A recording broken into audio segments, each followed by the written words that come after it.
আপনার খোদার কাছে যাবেন। আজকে আমাদের নিয়ে যাওয়া লাগবে না, আপনার খোদার দরবারে যাব।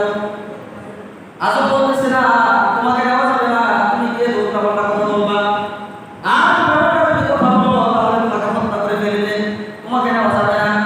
ইব্রাহিম আলাইহিস সালাম বললেন না, কোনোভাবে আমাকে রেখে যেতে পারবেন না, আমি আপনার সাথে আপনার প্রভুকে দেখার জন্য যাব। শুধু এক নজর দেখো যে কেমন করবো আমরা। বাবার হাত ধরে রাজদরবারে চলে গেলেন। রাজদরবারের সদস্যরা সকল সদস্যরা বসে গেছে। এখন খোদা আসবে, নমরুদ আসবে। তো ইব্রাহিম আলাইহিস সালাম বলতেছে বাবা আপনার খোদা কোথায়, কখন আসবে? বলে এই মুহূর্তে চলে আসবেন, একটু বসো। এরপরে ইব্রাহিম আলাইহিস সালাম বসে আছেন। হঠাৎ করে সুরগান আসছে, হঠাৎ করে সুরগান ভেসে উঠছে যে খোদা আসতেছে। ইব্রাহিম আলাইহিস সালাম তাকিয়ে দেখে খোদার শরীরের মধ্যে বোরকা পরাইলো এবং মহিলাদের মধ্যে তার চেহারার মধ্যে মেকআপ লাগানো। চেহারার মধ্যে মেকআপ লাগানো। মুফাসসির কেরাম বলেন মেকআপ কেন করতেন? আল্লাহ তাআলা নবুদের চেহারায় কুৎসিত বানিয়েছেন, কালো বানিয়েছেন, যে মানুষ তার দরবারে থাকতো তাকে তারা খোদা মানতো। তার যদি আচরণভাবে তার চেহারা দেখতো হঠাৎ করে তারা হতভম্ব হয়ে যেত, তার চেহারা দেখার সাথে সাথে তাদের পরিবারের মধ্যে ভয় চলে আসতো। এত বিশ্রী চেহারা, এত কালো চেহারা, যার কারণে চেহারার মধ্যে পর্দা দিয়ে রাখে, মেকআপ লাগিয়ে রাখে। ইব্রাহিম আলাইহিস সালাম চলে কার ইশারায় চলে? আর যখন কার ইশারায় চলে? নমরুদ কাঁদতেছে সিরিয়া তার সিংহাসনে বসার জন্য। আর ইব্রাহিম আলাইহিস সালামের পরিবারের মধ্যে আল্লাহ তাআলা জানিয়ে দিয়েছেন, যাও তুমি দৌড় মারিয়া দরবারের সিংহাসনে বসার আগে ওই খোদার মেকআপটা তুমি টান দিয়ে মুখ থেকে খুলে ফেলো। সুবহানাল্লাহ। তো আজও তো বসে আছে, বাবা বসে আছে, ইব্রাহিম আলাইহিস সালাম কোন সময় সুবহান দৌড় দিয়া খোদার সামনে হাজির হয়েছে, আজও তো বলতে পারে না। তো যখন খোদার সামনে দাঁড়িয়ে গেছে, নমরুদ হতভম্ব হয়ে দাঁড়িয়ে গেছে, এই বাচ্চা কার বাচ্চা? ইব্রাহিম আলাইহিস সালাম সামনে দাঁড়িয়ে আছে, নমরুদ সামনে দাঁড়িয়ে আছে, কথা বলার কোনো সুযোগ দেয়। মুখ থেকে মুখস্থ করে কান দিয়ে ছেড়ে ফেলছে, নিচের দিকে খুলে ফেলছে। খুলে ফেলে তাকে তার চেহারার দিকে তাকিয়ে ইব্রাহিম আলাইহিস সালাম হাসতে বলতেছে, ও বাবা এটাই বুঝি তোমাদের খোদা, যে খোদার চেহারা দেখলে কোনো সময় মানুষ স্থির থাকতে পারবে না, এত কুৎসিত, এত কালো, বড় বড় নাক, বড় বড় চক্ষু, এই মানুষটা কোনোদিন তোমাদের খোদা হইতে পারে না। নমরুদের সামনে দাঁড়িয়ে বলতেছে যে এই মানুষ তোমাদের কোনোদিন খোদা হতে পারে না, এর তো তোমাদের মধ্যে মানুষ। এই কথা বলে নমরুদ তো দাঁড়িয়ে আছে, এই বাচ্চার কথা শুনে সে হতভম্ব হয়ে গেছে। তার স্বাভাবিক জ্ঞান নাই, সে হতভম্ব হয়ে দাঁড়িয়ে আছে। এমন সময় ইব্রাহিম আলাইহিস সালাম তার ডান হাত দিয়ে নমরুদের বুকের মধ্যে এরকম করে একটু ধাক্কা দিয়েছে। ধাক্কা দেওয়ার সঙ্গে সঙ্গে নমরুদ সিঁড়ি থেকে গড়ায় নিচে পড়ে গেছে। সুবহানাল্লাহ। আর আসাদ হচ্ছে এইভাবে ধাক্কা দিয়ে যখন করে ধরে এইটা রক্ষা করেছে, তাহলে কিন্তু মানুষ এরকম খোদা হতে পারে না। এই কথা বলে বুকের মধ্যে আস্তে একটা ধাক্কা দিয়েছে। তো আল্লাহ তাআলা হুকুম এসে পড়ে গেছে, সিঁড়ি দিয়ে পড়ে গেছে। এখন খোদা তোমালে নাকে গালে চামড়া উঠে গিয়ে হয়ে গেছে, বোঝা হয়ে গেছে। এটা কোনো খোদা? তো যা হোক, যখন সেই অবস্থায় খোদাকে উঠলো, সিংহাসনে বসায় বলে বাচ্চা কার বাচ্চা? আজও তখন সামনে দাঁড়িয়ে বলতেছে, ও খোদা এটা আমার সন্তান, আমাকে আল্লাহ দিয়েছেন, কিন্তু এই সন্তানের উল্টা পাল্টা আচরণ এগুলি আমার সহ্য হয় না। আপনার দরবারে আসার জন্য আপনাকে নিষেধ করেছিলাম, কোনোভাবে সে মানে নাই, আমার সাথে সে আসার জন্য তাকে আন্দাজ প্রাপ্ত হয়েছে। তো আপনার কাছে আমি জোর হাত করে পাঠিয়ে দিয়েছি আমার সন্তানের জন্য, আমার সন্তানকে মেহেরবানি করে মাফ করে দেন, এই ধরনের কি আপনি আচরণ আর কোনোদিন করবে না। খোদার কাছে আসলে ক্ষমা চাইতেছে। তো যা হোক, তাকে ক্ষমা করে দিলেন। এরপর দরবার থেকে তাকে প্রতারণা করলেন, বাড়িতে চলে গেলেন। এইভাবে ধাপে ধাপে ওনার শৈশবকাল কাটতেছে, আর বড় হইতেছে। আর বাড়িতে আসলে বিভিন্ন মূর্তি এগুলি মাটিতে নিজে হাতে বানায় রাখে, এগুলি বাজারে নিয়ে বিক্রি করে। বাজারে নিয়ে যখন বিক্রি করে, তো ইব্রাহিম আলাইহিস সালামের ওনাকে সাথে করে নিয়ে যায়, চলো বাজারে এগুলি বিক্রি করতে হবে, আমার সাথে চলো। তো ইব্রাহিম আলাইহিস সালাম আমার সাথে বাজারে যায়। ওনার মাথার মধ্যেও আপনার ওই খাসারে যেটা মন্দির বহন করে, এগুলি নিয়ে বাজারে যায়। এইভাবে বাজারে নিয়ে গেছেন।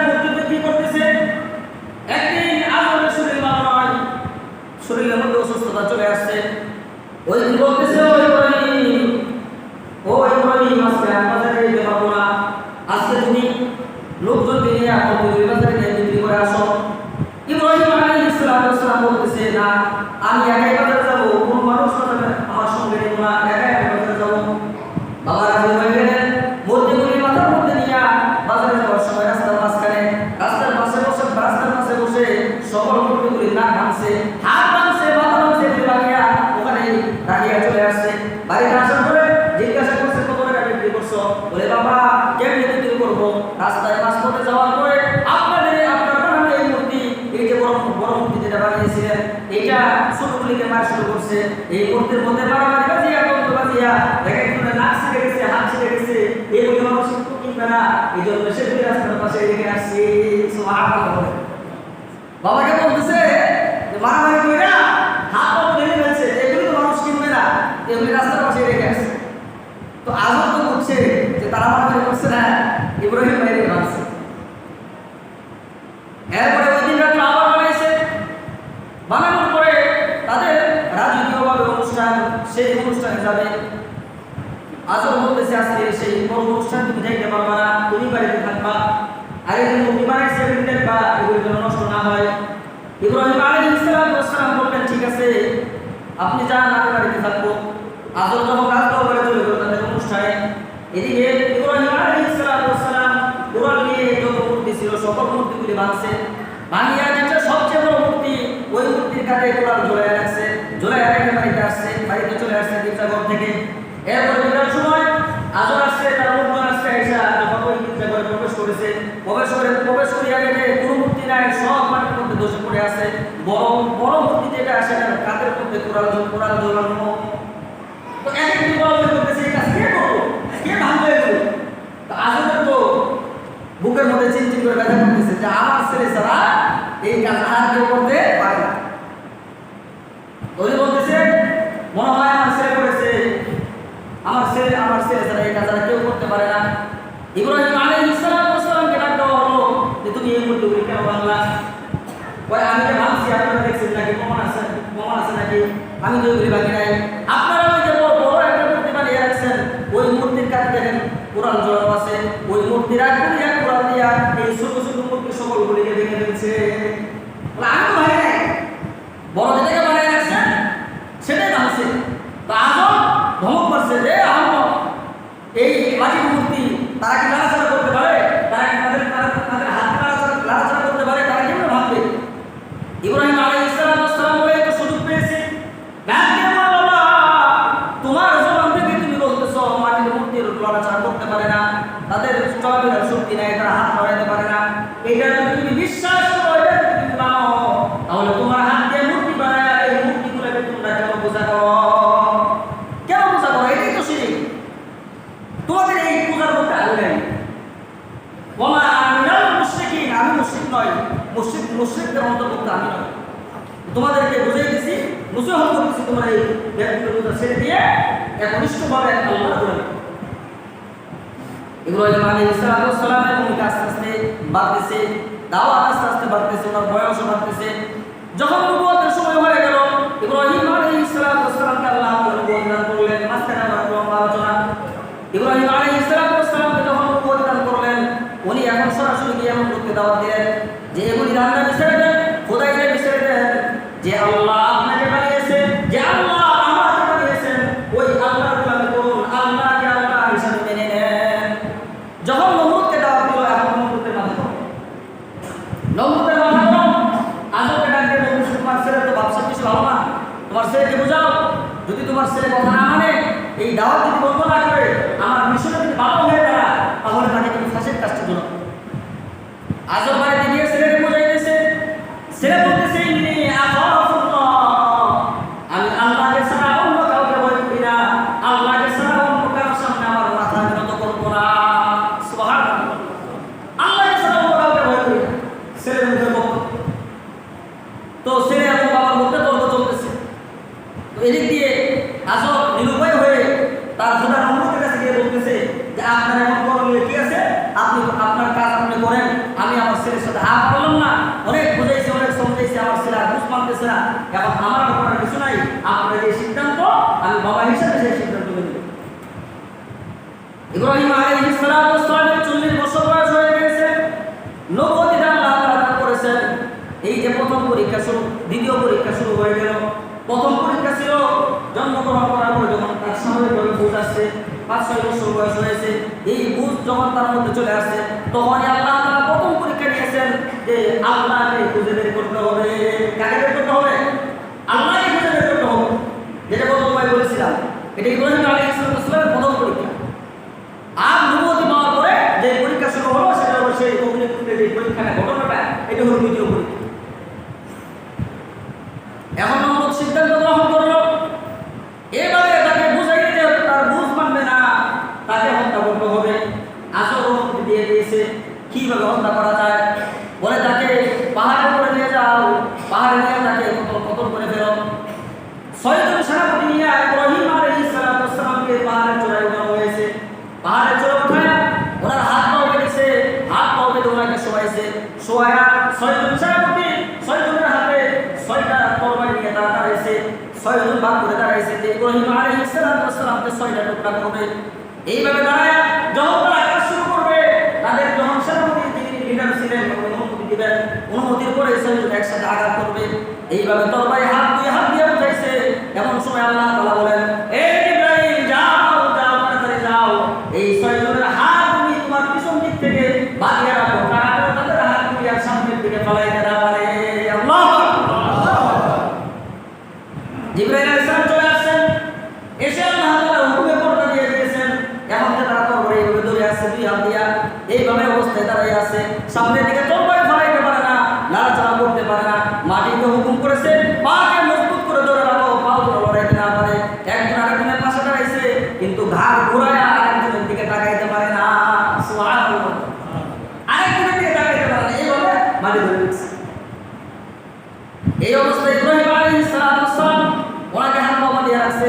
ফেরেশতা আল্লাহর হুকুমে হাত পা বন্ধ করে দিয়েছে। ইব্রাহিম আলাইহিস সালাম যখন পাহাড়ের চূড়া থেকে নেমে আসছে, আল্লাহর হুকুমে পাহাড়ের মধ্যে ভূমিকম্প শুরু হয়ে গিয়েছে। ওই 6 জন সেনাপতি মুহূর্তের মধ্যে ধ্বংস হয়ে গিয়েছে। ইব্রাহিম আলাইহিস সালাম বাইরে এসে আসে, আবার সেই নবুয়তের দাওয়াত দিয়েছে, কালিমা লা ইলাহা ইল্লাল্লাহ ইব্রাহিম খলিল। নমরুদ বলতেছে, কি বাবা, তোমাকে হত্যার জন্য পাঠানো হইল, সেনাপতি দিয়ে তারা কোথায়? ওই তাদের কাজ শেষ হয়ে গেছে, তাদের কাজ শেষ হয়ে গেছে। ওমা কারুল্লাহ ওয়াল্লাহু খায়রুল মাকিরিন।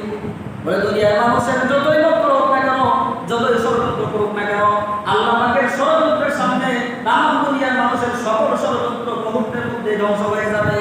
কথা বলে ঠিক কিনা? আল্লাহর ষড়যন্ত্র, আল্লাহর চক্রের সামনে মানুষের ষড়যন্ত্র করবো। নমরুদ যতই ষড়যন্ত্র করুক না কেন, হেফাজত কে করবেন? আল্লাহ। এখন সিদ্ধান্ত করলো যে হবে এভাবে হলো না, তাহলে তাকে কিভাবে মারানো যায়? এখন সকলে পরামর্শ বসেছে, পরামর্শ বসে চিন্তা করেন কেমন পছন্দ বাবা সন্তানের ব্যাপারে সিদ্ধান্ত নিবে। ওই জোটে একজনে খেয়াল বেশ করতেছে, এইভাবে তাকে হত্যা করা যায়, তাকে হাত পা বেঁধে নদীর মধ্যে ছেড়ে দিলে এইভাবে হত্যা করা যায়। বিভিন্ন জন বিভিন্ন পরামর্শ দিতেছে, কিন্তু ইব্রাহিম আলাইহিস সালামের বাবা তার জবান থেকে বাইরে হয়েছে যে তোমরা যদি সমুদ্রে ছেড়ে দাও, সমুদ্রের পানি তো আল্লাহর কথা শুনে সেই পানিটাকে পানি পৌঁছায় দিবে, সে মারা যাবে না। যদি তোমরা তাকে মারতে চাও, তাহলে আগুন জ্বালা, আগুন প্রজ্বলিত করো, অগ্নিকুণ্ড সাজায়া ওই জায়গায় ইব্রাহিমকে ফেলাইয়া দাও, আগুনের মধ্যে পড়ে যাবে। বাবার মুখের কথা সন্তানকে এইভাবে মারে। নমরুদ খুশি হয়ে গেছে যে আজব সেনাপতি তোমার কথাই মেনে নিলাম, ঠিক আছে আগুন সাজাও, আগুন প্রজ্বলিত করো। অগ্নিকুণ্ড সাজায়া 6 মাস পর্যন্ত আগুন প্রজ্বলিত ছিল। 6 মাস পর্যন্ত লাগাতার 24 ঘন্টা আগুন জ্বালাইছে, এক মুহূর্তের জন্য আগুন বন্ধ করে নাই। কত তেজস্বীভাবে সেই আগুনটা প্রজ্বলিত হয়েছে। 6 মাস যখন হয়ে গেল, এরপরে নমরুদ সিদ্ধান্ত নিয়ে সকল মানুষগুলিকে ডাকলো, সকলকে সমাবেশ করিয়া ওই অবস্থার মধ্যে এখন ইব্রাহিমকে ফেলাবে। ইব্রাহিম আলাইহিস সালামকে কিভাবে ফেলাইবে? তাকে যখন কে সামনে অগ্রসর হওয়া যায়, কারণ ওই আগুনের এত পাওয়ার, এত তেজ, আগুনের কাছে যাওয়া যায় না, ওই কুণ্ডুলির কাছে যাওয়া যায় না, তাকে কিভাবে ফেলাইবে? এই মুহূর্তে তারা চিন্তিত, পেরেশানিত। এমন সময় সাদা পাগড়ি পরিহিত, সাদা জুব্বা পরিহিত, পাকা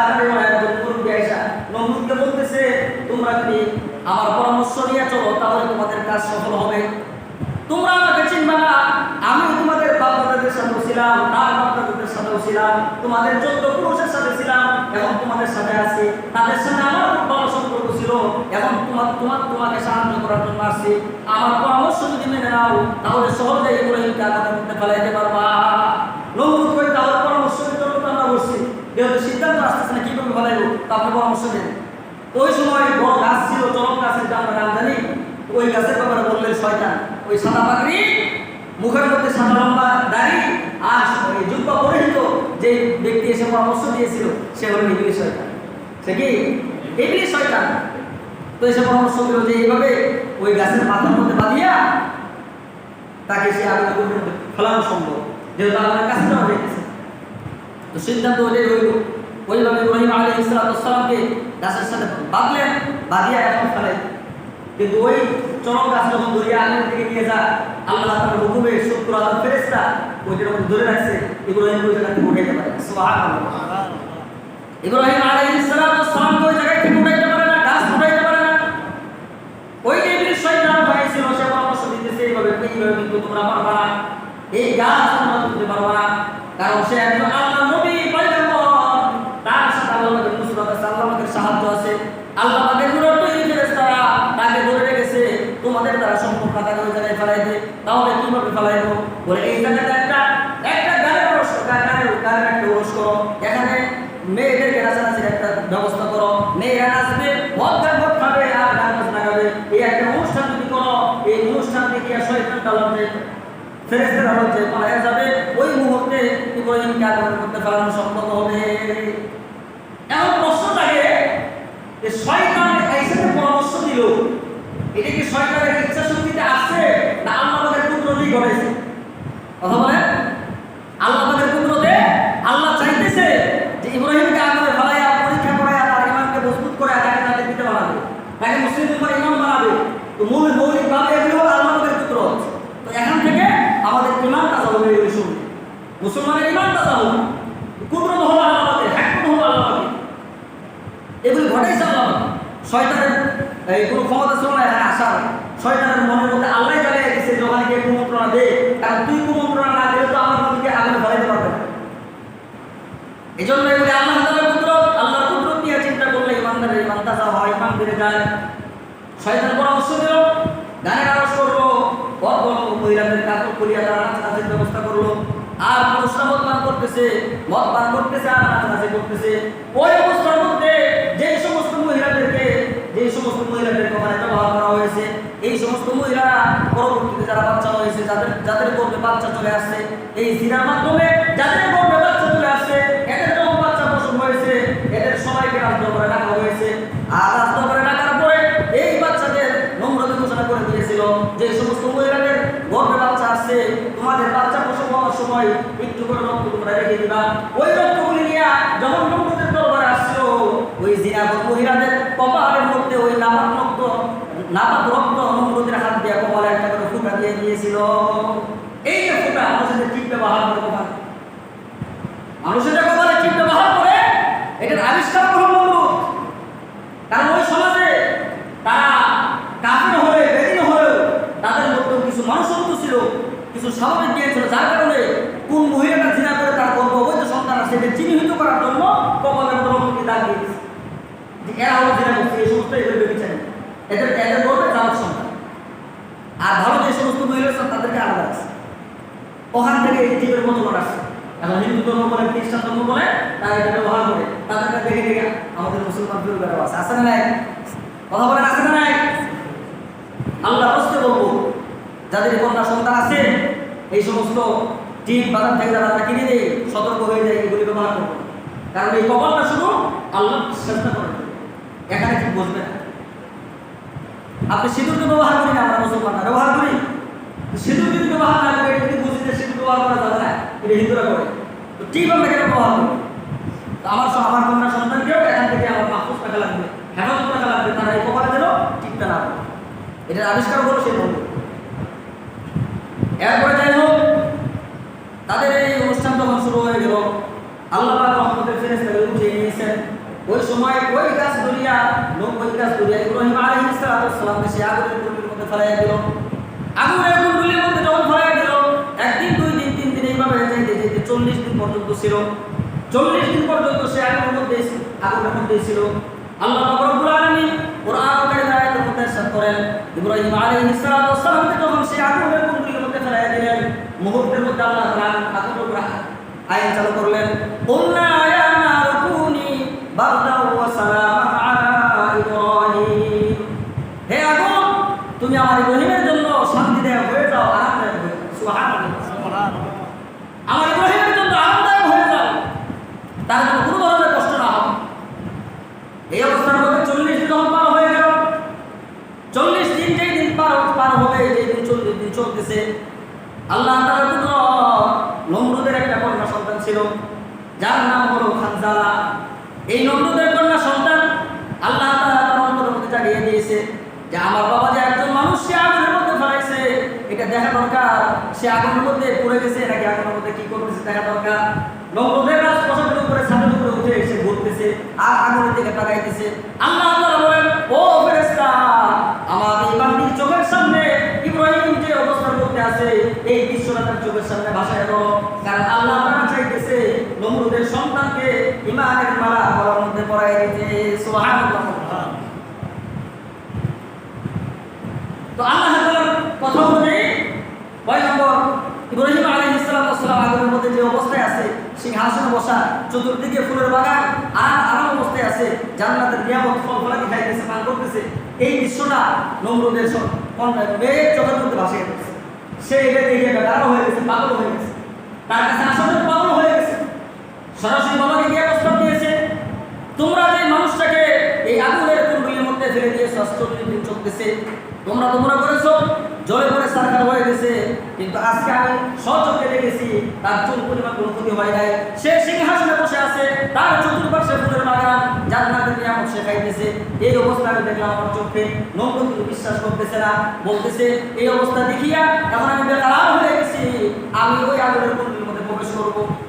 নমরুদ বলে, তোমার মাথা খারাপ হয়েছে, যে আগুনের কাছে যাওয়া যায় না আর তুমি সেখানে কেমনে বসো?